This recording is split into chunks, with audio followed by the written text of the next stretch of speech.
Hello, hello viewers. Welcome back to Literary Duo. This is Biraj Dishesh. My friend Masud has assigned me the text, the poem, The Ecstasy by John Donne, and he has made a separate video on the canonization. And in that video, he has beautifully described about the life of John Donne and the poem canonization. In this video, I would analyze, or rather, I would discuss the first 40 lines of the poem, The Ecstasy. And I wouldn't say about the life of John Donne. You can check out the video, you can watch the video of my friend Masood on the poem, The Canonization. It will be better for your understanding. So, without further ado, I want to begin my discussion. We need to first know the meaning of the word, the ecstasy. Ecstasy is like a situation, trance-like situation, which where we can see the soul leaves the body, comes out and holds communion with the divine, the supreme over the soul and the universe. In Christianity also, it denotes the state of mystic and religious communion with God. Donne in this poem uses the religious and philosophical term with religious and philosophical connotations to build his own theory of love. We know that Donne is an unconventional love poet. In his poetry, we find some weird things, so to say. Okay, so as we know that Donne is an unconventional poet, so his poetry will be so interesting in reading. So Donne's concept of love is quite different than other poets. Donne believes in platonic love and also in Byronic love also. And he juxtaposes these two concepts in this poetry, in this poem, the ecstasy. Let's begin the poem. I will go through the lines, go through the stanza, and we'll discuss. Uh, let's start. Where, like a pillow on a bed, a pregnant bank swelled off to rest. The violets, reclining head, sat we to one another's best. So, in the very beginning, Dan has portrayed a pastoral setting. He had done it will be better to say the poetic persona. I cannot amalgamate the poetic persona to the poet. Okay, so rather it would be better if I say the poetic persona.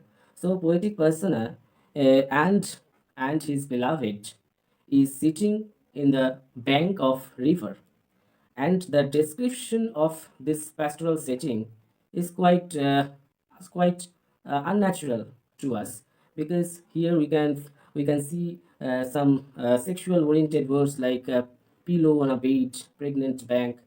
Okay, so I love. So that's all.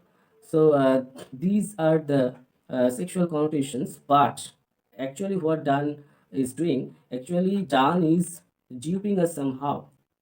Okay, he is in the beginning of this poetry is dealing with the concept of platonic love. That means spiritual love. So the poetic persona and his beloved are sitting in the river bank, and they are spending a good time with each other. And let's proceed. Our hands were firmly cemented with a first blame, which thence did spring, our eye beams twisted, and did thread our eyes up in one double string.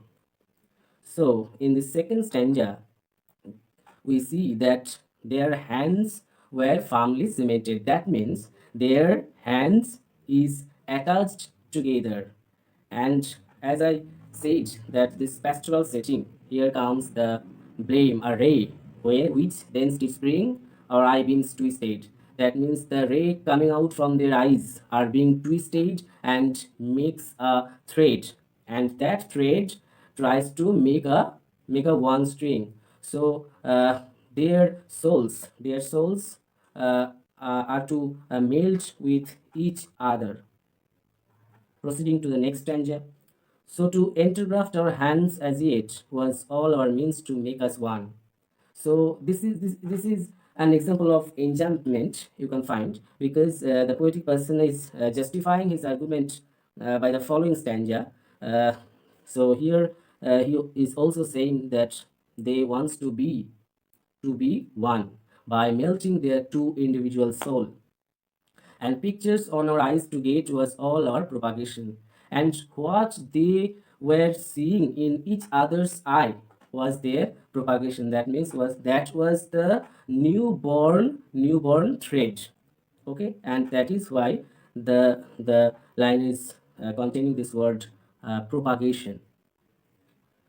As twixt two equal armies fate, suspense our uncertain victory, our souls which to advance their state were gone out, hung twixt her and me.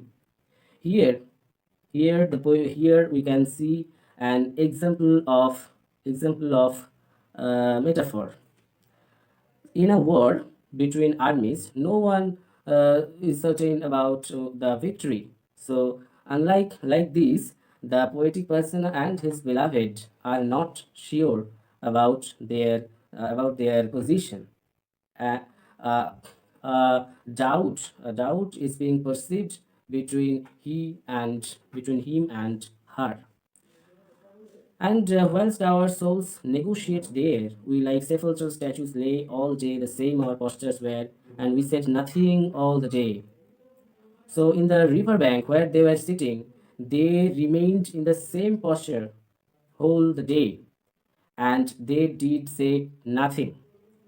So here we can find some physicality as they were hugging with each other, and remained in this position whole day saying nothing. If any, so by love refined, that his soul's language understood, and by good love were grown all mind, within convenient distance stood. So here the poetic person is saying, if any individual by love becomes refined internally, then his opposite one's language would be understood by him or her. And by good love were grown all mind, and their mind will be matured enough by their good love with convenient distance stood. If they were in a far away, far away, then in spite of keeping this distance, their love would be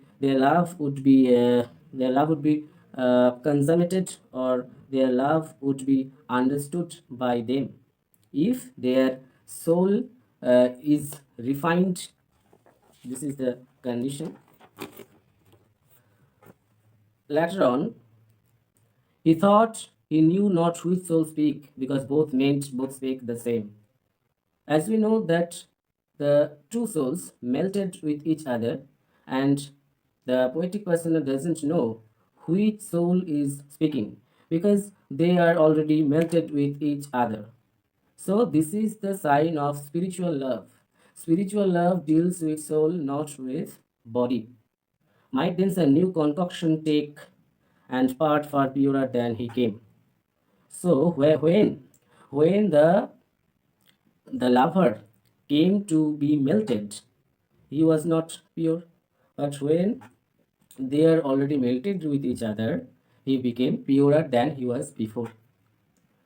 So this is the beauty of love. So love has a power of rectification. The ecstasy doth unperplex. We said and tell us what we love. We see by this it was not sex. We saw not what did move.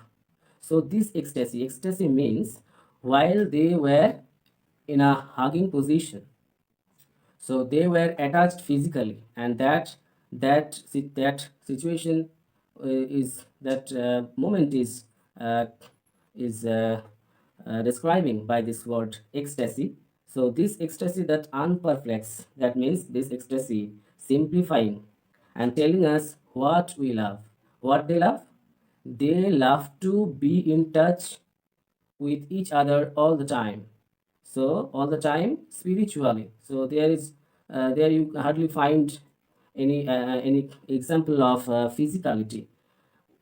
We see by this it was not sex. We saw not what did move. So here an is a direct indication that it is not sex. It is all about spiritual. It is all about souls. But as all several souls contain mixture of things, they know not what love these mixed souls doth mix again and makes both one, each this and death. But many souls, many souls contain mixture of things.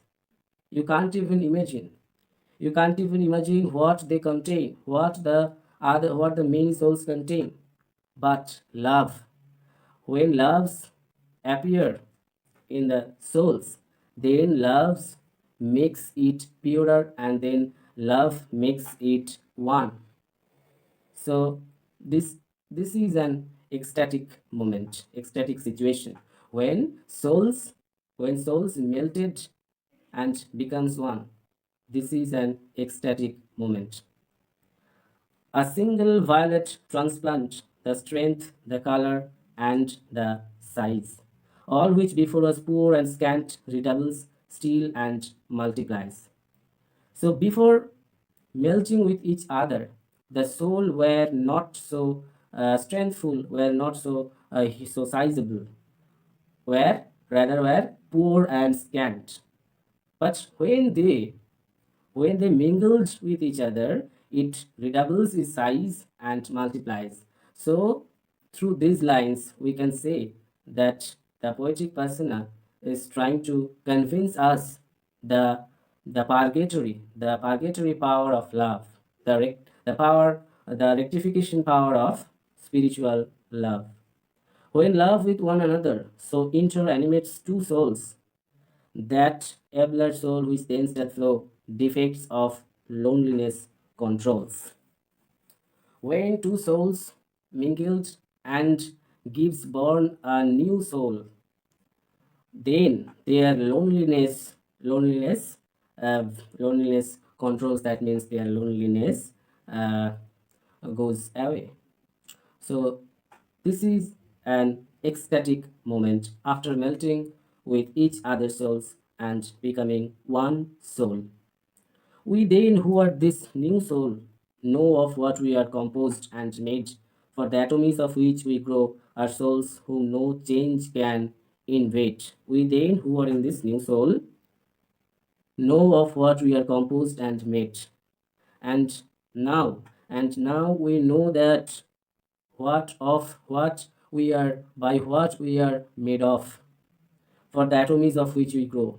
Atom is a teeny particle of a thing. So for the atomies of which we grow by we grow by these atomies, our souls whom no change can invade. So after mingling with each other's souls, no one can invade us, no one can separate us. So this is the power of spiritual love. Here, here we can find the ecstatic poetic poetic credibility of John Donne. So for now, that's all. I'll be dealing with the next lines in the next segment of the video. Thank you.